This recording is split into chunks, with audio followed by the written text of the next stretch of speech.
মায়ের লজ্জা স্থানে তোর নূরের পরকে বিছায় দে। ফেরেশতা নূরের পর বিছায় দিছে। আন আখরাজতুকা আলা রিশাইহির রাকিক।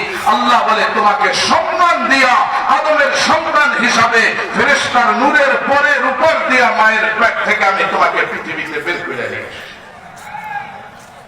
সম্মান জ্ঞানের কারণে, ইলমের কারণে হ্যাঁ পৃথিবীতে তো আসলাম, আল্লাহ সম্মান দিল। এই সম্মানী মানুষ তোমাদেরকে আরো কত মর্যাদা দিল।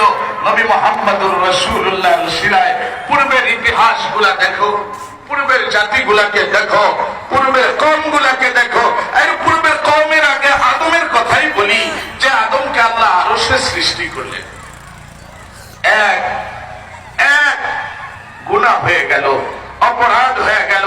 আল্লাহ তাআলা আদমের অপরাধটাকেও গোপন কইরা রাখে নাই। কিয়ামত পর্যন্ত আনেওয়ালা মানুষের সামনে আল্লাহ ঘোষণা করে দিলেন ওয়াসা আদামু রাব্বাহু ফাগারা। কিয়ামত পর্যন্ত আনেওয়ালারা শুনো, ওয়াসা আদামু রাব্বাহু, আদম তার রবের অবাধ্য হয়েছিল।